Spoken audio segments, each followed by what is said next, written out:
Ron, thank you for joining us tonight. Hello, Elliot. Hello, everybody. Nice to be here with you. Thank you for having me. Yes, no, it's our pleasure. And could you pronounce your last name for us, please? Because me as a Western European, I'm probably butchering it, so please correct me if I'm wrong.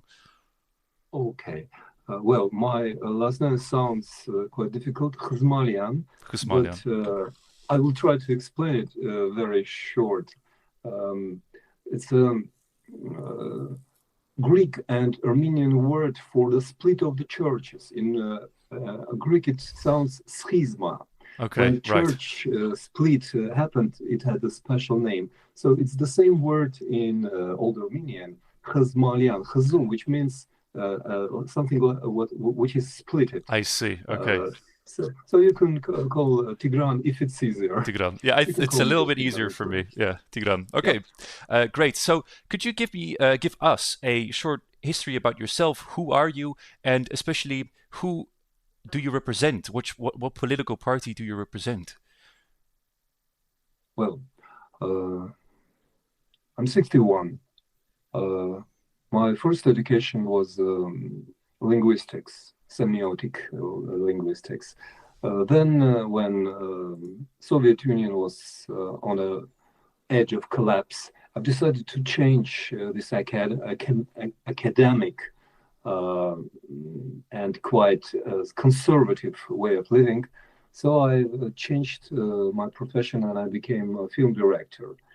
Then I was a participant of two wars for the liberation of Karabakh in 90s and recently, and somehow pol- politics was not my choice. It's the case when you could say that politics is choosing you, your generation. Our generation was shaped by the shifts and drastic changes of late 80s and early 90s, collapse of the Soviet Union, earthquake in Armenia, war, blockade, the flood of refugees, economic and other kind of difficulties. Well, it's quite typical for many post-Soviet countries. For Armenia, it was specifically and especially difficult because, well, our country carries a curse of geography. We are sandwiched between Turkey, Iran, and Azerbaijan. Our only Christian neighbor is Georgia. Despite this, we somehow enjoy quite special relations with Iran, just because of our ancient history, which we share. And besides, Iran appreciates the neighborhood with a Christian country like Armenia, which it regards as a gateway towards the West. Maybe we'll try to attack some stereotypes today. So it might sound strange, but Iran could be not only a horror and threat, but sometimes it could be a country quite friendly for Armenia, not only because the historical heritage, but also because there are very big inner movement and aspiration towards liberalization of the country. So many Iranians are visiting Armenia like we're visiting Europe, to relax, to take breath, to breath fresh air, to get rid of these hijabs, things, etc., etc. Back to the basics. Yes. I've established the European Party of Armenia back in 2016. And by the way, funny enough, that was the day when Donald Trump was elected for the first time. I see. Okay. Yeah, but we registered our party 2 years later. So we decided to get in active politics in 2018. First, it was a year of the so-called Velvet Revolution in Armenia Yes. when the decades of Russian-oriented little moguls and tycoons, KGB linked presidents, which we call residents of the KGB rather than real leaders of the country, were somehow replaced by a relatively young and ambitious opposition leader, Nikol Pashinyan, and it gave us a chance to act as a democratic opposition. Quite soon we realized that unfortunately we didn't get another Mikhail Saakashvili. Pashinyan was very cautious and still is, and he didn't risk to challenge Russia and communist nomenclatura the way Saakashvili did. That's why the years of his rule were quite complicated. They were poisoned. They are poisoned with continuous wars and threat, with genocidal exodus of Armenians from Nagorno-Karabakh last year, which I call by the word I coined myself. It's a patricide. It's as for me, it's a worst kind of genocide when not only people are threatened and killed and deported, but the very idea of their national identity is annihilated. By the way, that's very similar to what's happening right now in Ukraine, because Russians are questioning the very identity of Ukrainians, their language, their culture, the Ukrainianism. This is something that we tasted with all the bitterness 100 years ago during the Armenian genocide in Turkey, and what the part of our nation, Armenians of Nagorno-Karabakh, or Artsakh as we called it historically, tasted just a year ago. Recently, we've initiated signature collection for passing the bill in the parliament. The bill is called the beginning of the process of membership of Armenia in European Union. EU and European Parliament sent very clear messages.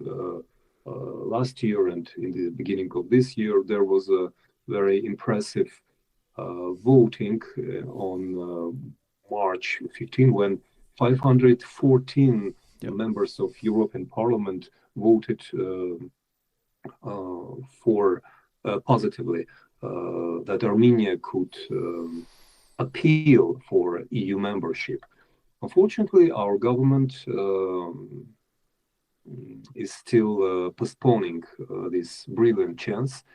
And now we are quite not just nervous, we are really alarmed, because we see what happened in past 3, 4, 5 years in Georgia, which was once a beacon of democracy in this region. And now it retreated to become another Russian client. Unfortunately, the similar process is going on in Armenia right now. And we see with sorrow and rising anger that Russians are quite efficiently cooperate with Pashinyan's government, and Armenia is becoming one of the tools for a Russian black or gray export. Russia is exporting not only oil and gas, as it is doing by Azerbaijan, because Azerbaijan is selling Russian gas and oil under its own flag. Armenian government. Tigran, sorry, I have to interrupt you for a second here, because we're going from many different topics to many different topics, and I would like to recenter it a little bit. You spoke about the initiative by your party together with this platform called Democratic Platform of different parties. Exactly. And just to recap that point real quick, there was a vote in the European Parliament that was overwhelmingly in favor of telling Armenia of please begin this accession talks, see if this process can work. But the sitting government, which is the party called Civil Contract, if I'm not mistaken, they are not yet initiating this process of EU accession, and therefore this initiative was launched by the democratic forces to speed up this or force this process to happen. Is that correct? Thank you for your explanation. But it was not just their own phobias and the policy which they call balancing on diversification. Yes. I don't trust them anymore because Armenia is selling Russian gold and adamants. Right. And Armenian government helps Russia to avoid sanctions, which is shameful and which is absolutely unacceptable for Armenians, for our democratic forces. That's why we decided to move the process forward ourselves. We're using the legislation which allows to force the parliament to face this resolution in case if we get 50,000. We got 60,000 in just 1 month instead of 2 months, which we had to collect. So what is the process now? So what you've collected a very large amount of signatures. What happens now, or what you have presented this? I'm pretty sure 2 weeks ago now, or a week ago. To the technically, the Central Election Committee is in a position to check and to verify the signatures. Afterwards, we're gonna send the boxes with signature papers to the parliament, and then the ruling party, the civil contract headed by Pashinyan, will face a very difficult decision. If they would decline, if they would reject our initiative, that will mean they take the side of pro-Russian parties, which are still active in Armenia and which are just agents of Putin's regime. The kind of the parties we all saw in Ukraine before the war, the kind of the parties which are active in Georgia right now, for example, the ruling party. So Pashinyan is trying to balance, and we want, especially now when United States elected a president who didn't like equilibristic policy. He prefers certainty in political decisions. So we feel obliged to help the government and the society to decide. Okay. That was the meaning of our initiative. Sure. Okay, that's good to know. Yeah, okay. And what are your expectations for the decision that the ruling party is going to make? Will Civil Contract hear out this proposition, or I believe if they choose to ignore it, you can still force it by gathering even more petitions. How does that work? 300,000. I saw a number somewhere.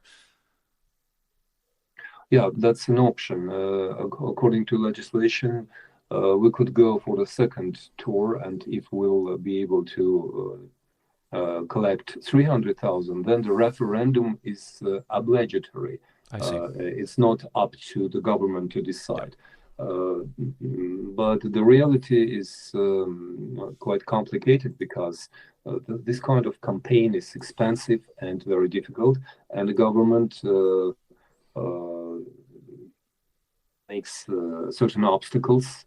We have problems especially with information support on this. That's why the dialogue with Europe, direct dialogue like the one we have right now, is so vital and essential for us. Look what happened in Georgia. During the recent elections, there were several democratic opposition parties which failed to shape a coalition, because should they have been together, altogether their number was bigger than the number of the ruling party. Right. That's why we cherish the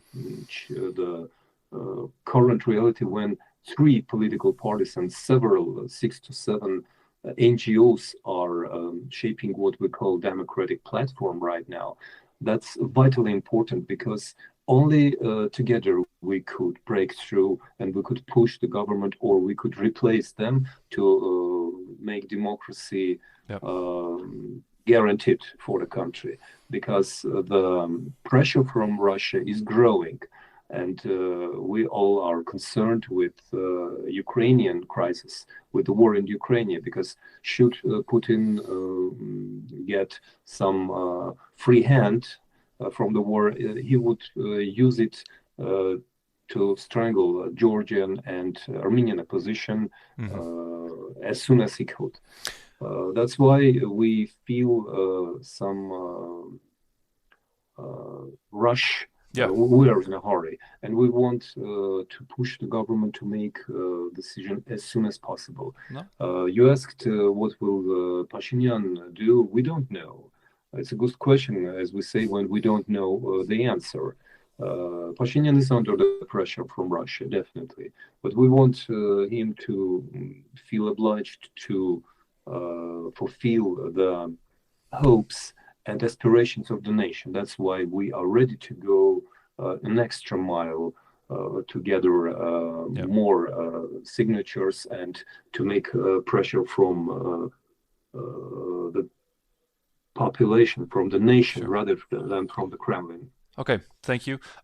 I turn to the live chat real quick because I see 2 users or multiple users even already going into an argument about Nagorno-Karabakh, which you briefly mentioned, but I don't want to get into that discussion. There are, you briefly mentioned the process or the neighborhood of Armenia, so Georgia especially, and we are also definitely not a stranger to Georgia on this YouTube channel.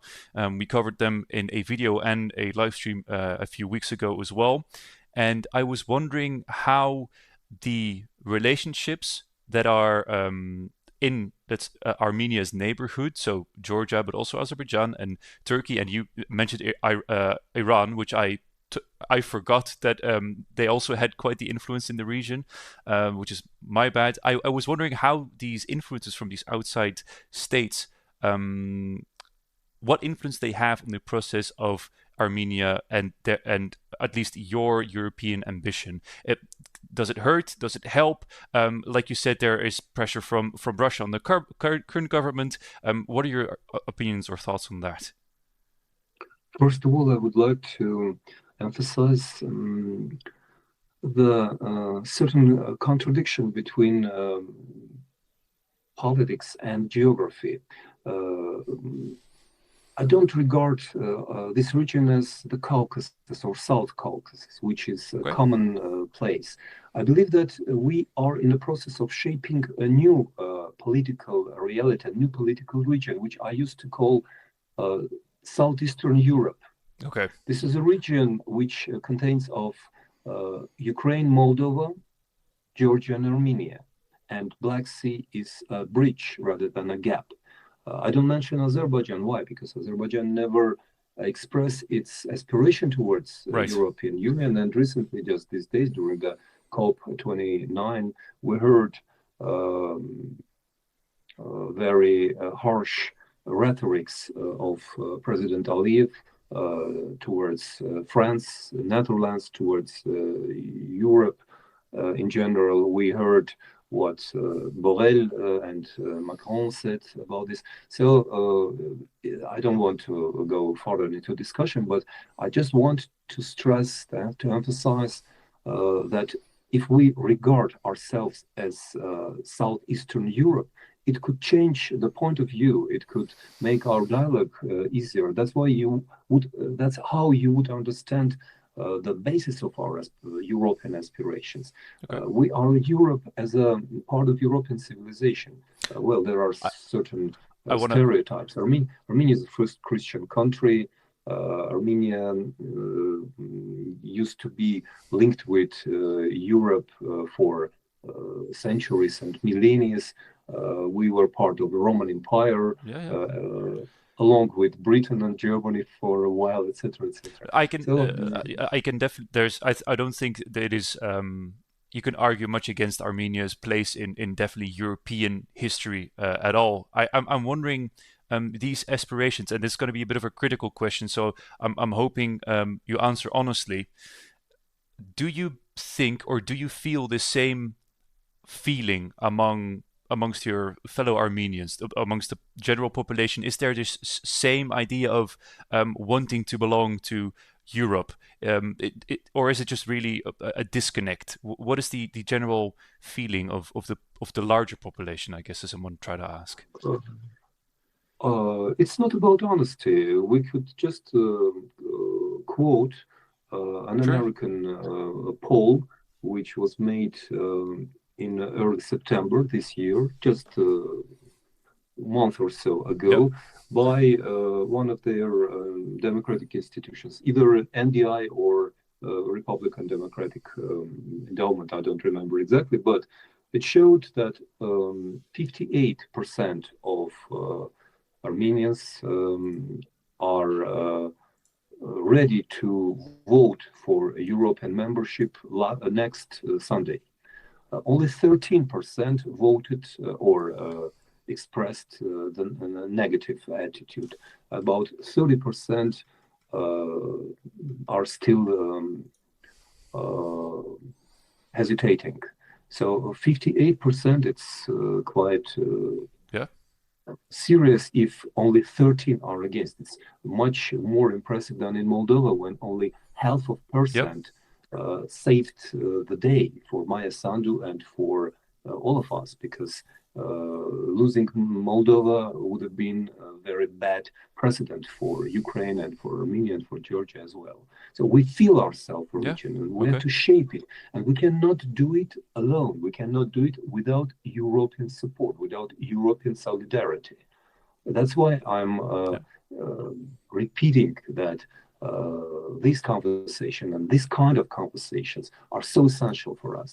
Yeah, no, it makes sense, and I think it's a very important point that you make with our language does shape a lot in how people think. So calling this region that I just called the Caucasus southeastern Europe already changes the mindset of a certain connectedness between what many people, and that's the argument many use is the countries of Georgia, Azerbaijan, Armenia. There's a large sea between them. Turkey and Russia, through land borders that are not part of the European Union. One is openly hostile against the European Union, and Turkey. It is also quite the strained relationship between them and the European Union. So many say, well, these countries are so far away. They're across the sea. How can they be part of the European Union? How can they be part of the European project if we, as I would call then the European Union right now, we don't even feel a connection with Armenia? Whilst you're telling me that out of this poll and out of the people in general, that there definitely is this want or this feeling of feeling European. So where do you think this disconnect comes from, where people generally I'll call it mainland European Union don't see Armenia and even Georgia as part of Europe as a continent? Well, the years of Soviet occupation, of course, they uh, alienated us from each other. Mm. That's natural. But Latvia, Lithuania, and Estonia were part of the Soviet Union as well. Yep. Besides, the sea is not a gap. The founders of European civilization, the Greeks, they have a word for the sea, a pontus. Pontus means the bridge. Yep. So it's not an abyssum, it's a bridge. And via Georgia, we have a bridge towards Europe, via Ukraine, by the way.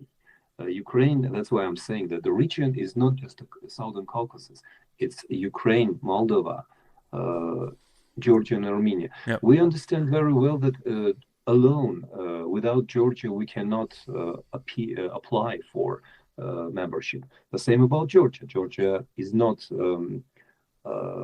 will not become full member without Armenia. By the way, there is a political term in Georgia Armani. That's how politologists call our two countries.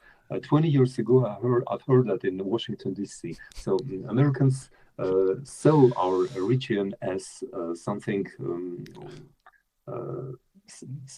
something integral. Yeah. So we have to keep this integrity. That's why the processes in Georgia and Armenia are so connected. But that's quite normal. You cannot imagine a French policy without German economic. German economic will be much weaker without warm seas, which it reaches via France and Italy and Spain, etc. So Europe is not about geography, it's about civilization. We are the same civilization. And it's not just the Christianity, it's not about religion as well. It's about values, because civilization is based on values rather than the languages, races, colors, and other things that are different. Civilization is based on what is similar. So we feel ourselves Europeans because we are Europeans. Okay, so we shouldn't prove it. We have to live like that. And besides, one more thing. For Armenia and maybe for Georgia, Europe is a matter of security as well. It's not just economic prosperity. It's first of all security, and it's human rights. By the way, we will try to avoid the conflict in the air. We don't speak about Nagorno-Karabakh, but one thing I would like to say, look, in a few days, on November 17th, there will be a first anniversary of Hague High Court decision that Armenians of Nagorno-Karabakh have a right to return free and safely to their homeland. Of course, it will be a part of Azerbaijan, but we saw what happened in Kosovo. So it is possible. It's not about territorial claims. It's about human rights and about rights of the nation. Yeah, no, I understand. And before we move on to the next topic, I want to turn to the live chat as well. Thank you everyone for commenting so far. If you have any questions for Tigran, please make sure to add us in the comments so we can see if you have a question. Jonas G, I fully agree with your comment. The lighting and the sound quality could be improved, but I said at the beginning of the live stream, normally my lighting is a little bit better. We're using a different software right now because of some technical difficulties, so I apologize for that, and it will definitely be improved in the future. And also that has something to do a little bit with funding as well, so if you want to help me improve the live stream quality, then please check out our Patreon and maybe even donate. Anyways, let's move on because I think it's definitely a very interesting area to talk about what it means to be European as European identity, and conversation about that are dear to my heart as well. But let's move on to a bit more practical elements. I want to ask you, where do you see the biggest hurdles, the biggest risks there in the actual EU accession process? So let's say in half a year from now, the referendum goes through, Armenia is going to start EU accession talks. Where do you see the biggest problems for Armenia to join the European Union? There are two kinds of problems, internal and the pressure from Russia. Russians are still strong, and without solution of the Russian problem, European civilization, Euro-Atlantic civilization will never sleep well. We understand that more than anyone. Internal problems are based on the curse of the Soviet heritage, which we still inherited. Maybe the best thing our generation can do for our country is to die. Because as Moses told in the Bible, in the Genesis book, why did Jews wandering through the deserts for 40 years? Just for one reason: the generation which was born in slavery should have died, and to leave the country, leave the place for the new generation, for the youth. So, however, we are not dying. We are still trying our best to help young Armenia, young Georgia, the next generation to live better than we did, to live free, to live as Europeans. What does it mean being European for us? European civilization has certain definitions. First of all, it's about human dignity. It's about value of a human's life. One individual life is more important than all this huge state blah blah blahs. What we see in Russia right now, Russians, Kremlin demanding their people to die for what? For some imperial phantoms, for the lies and freak monsters of the imperialism for the country. But what does it mean? The country is about the people, common people like you, like me. And we just want to live in peace. We just want to create. Armenians are very creative nations. It's a country of arts, it's a country of music, it's a country of movie and literature. So, what are we fighting for? We're fighting to protect our culture, our language, which is thousand and thousand years old, our religion, our way of living. Don't we have a right to do this? It's a very small country which is surrounded by huge and very aggressive empires. Although we don't have a common border with Russia, thanks God, but they are still here. Russians are controlling our industry, our energetics, our railroads. So we have a lot of things to do to get rid of this horrible and poisonous Russian presence. There is still a Russian military base. We have to get rid of this. We have to do it quickly. We wasted 30 years of our history. That was a half of my life. I have not so many years to live, and I want to dedicate these years to make my country free. That's why I established European Party of Armenia, because there is no other choice. There is no alternative but the European Armenia. Any other choice will be dreadful and fatal for my country. The same about Georgia, I guess. Mm-hmm.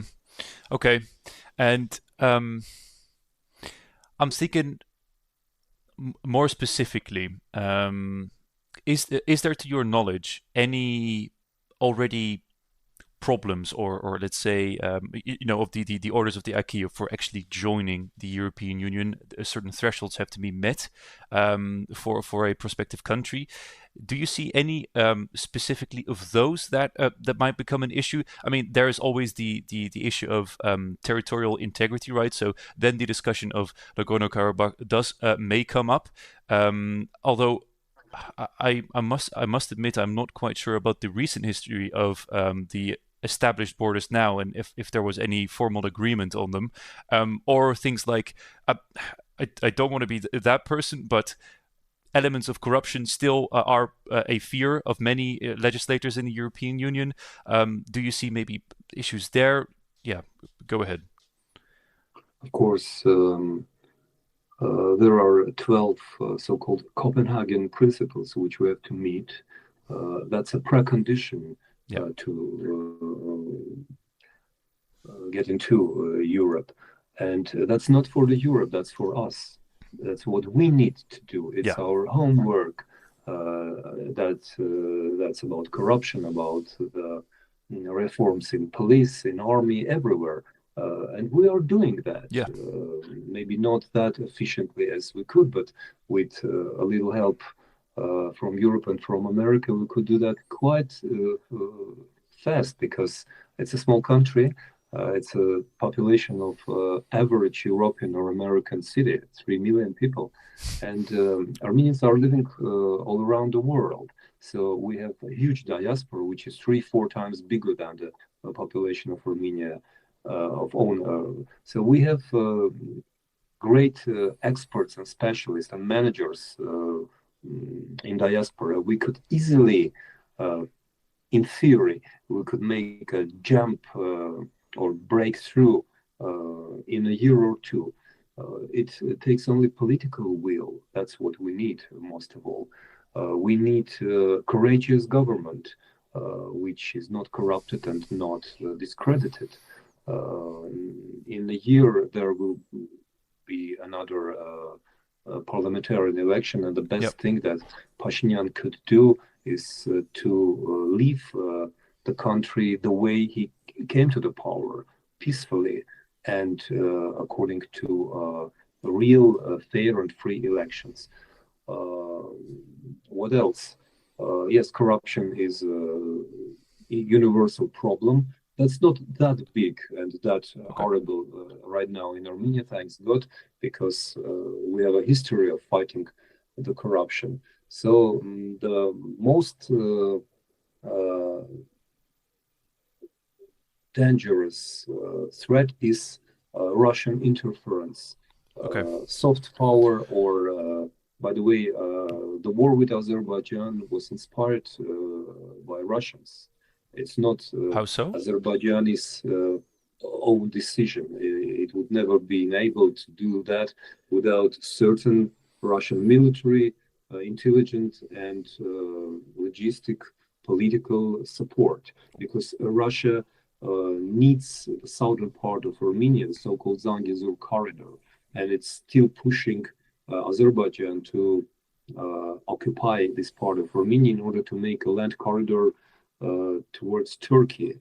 It needs it for, well, it's a complicated story, but in brief, Russia has had and has a plan to make pipelines for sending its oil and gas towards Turkey.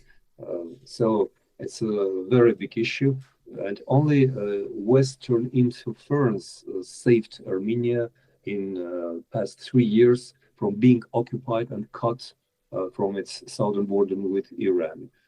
That's still a very big problem, and that's one of the main reasons why we want to join Europe. It's a matter of survival for Armenians. Yeah.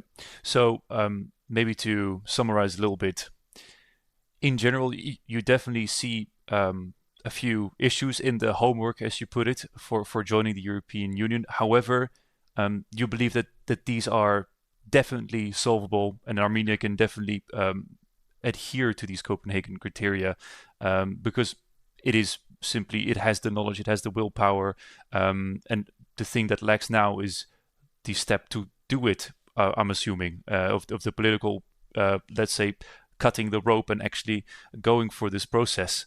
But that's not happening yet, at least. Still needs to be there. All right. Okay. Yeah. It's a lot to think about, especially when you're considering the entire neighborhood, and it's hard to for me to not become a little bit I don't want to say depressed, maybe a bit pessimistic about the fact that, especially with the election outcome in Georgia, with Jordan Dream securing the majority, the vast majority of the vote, and that Georgia Armani combination maybe not being that let's say European inclined anymore. So yeah, maybe that's a good question to ask you then. How or do you keep this positivity or this optimism, or maybe you wouldn't even call it optimism? How do you keep that going? How do you keep this energy of we have to keep going for this goal, because as you said, otherwise it's fatal for my country? The optimism should have been standing on certain platforms, and this platform is, in our case, it's love to freedom. This is something that Europeans forgot because you were born free. Freedom is an air that you breathe, but for us that was absolutely different. Freedom was something that we gained with the pain, and then we lose it again, and we are in a risk of losing it for not forever, but for a long time again. What is going on in Georgia? By the way, right now in these hours, one of the breakaway provinces of Georgia, Abkhazia, is facing very difficult situation when people are storming the parliament, protesting against pro-Russian bill. You see, even in Abkhazia, which was totally controlled by Russia, there is a fight for freedom. And the story with the Georgian dream is not over because they have a president, Zurabishvili, who is against it, and she's a legal head of the opposition. They have students generation, new generation, the women. I emphasize the role of women because they are the most freedom-loving part of the society, the most decent part of society. So it's not over. They will continue their fight, their struggle for the freedom. And our example will support them as well. That's why we see our efforts in a direct connection with the Georgian struggle. And altogether, we feel that we are little fronts of big war that is going on in Ukraine. Armenian and Georgian struggle are two fronts of Ukrainian war. We realize that very well. Without heroical resistance of the Ukrainian people, we would not have any chance at all. That's something that we always remember, and I'm always emphasizing this. Yep. So Ukraine is a leader in this part of the world because it leads us toward freedom. Interesting. For me, it's very new to learn that, or at least from your perspective, that this struggle, especially in your neighboring countries or your neighborhood, is really an example or a let's say the lead element of a struggle that you all are going through, which I've never considered like that. So I think for the final question for tonight, I want to ask you to, admittedly it's difficult, grab the crystal ball and look a bit into the future, because in the most, we know the most optimistic scenario, but in your opinion, what do you think is the most realistic outcome for Armenia? And I think it's also interesting to take your own political party with it in 5 years. Where do you see the country and your party being in 5 years? Do you think that at that point, well, actually, I'm just going to let you answer the question. I'm not going to fill it in, please. In 5 years, we will be in the autumn of 2029, right? Yeah. Yep. And taking into consideration that the last extension of Europe has a deadline 2030, I have to say with full belief and faith in my heart that by 2030, Armenia will be part of Europe. Okay. With full membership, along with Georgia, along with Ukraine, and maybe with Moldova. I'm saying maybe because Moldova could become a part of Romania as well, but whatever. The Southeastern Europe will be completed here. And by the way, the European mission it's armless. It has no weaponry, but the eastern border of Armenia is monitored and protected right now since 2022 by the European Union mission. Maybe very few Europeans know that, but yeah, this is a symbol that European border, southeastern border of Europe, is Armenian eastern border already. So Yeah. it's not a faraway future. It's something that is happening right now. So in 5 years, we'll speak without Schengen visas and border control. Yeah. I believe it. Could come visit and do an actual in real life interview at that point. Yes. It might be interesting to look in 5 years. Okay, I mean, I really appreciate that optimistic outlook, especially optimistic if you're pro-European inclined. So, Tigran, I want to thank you so much for joining me tonight.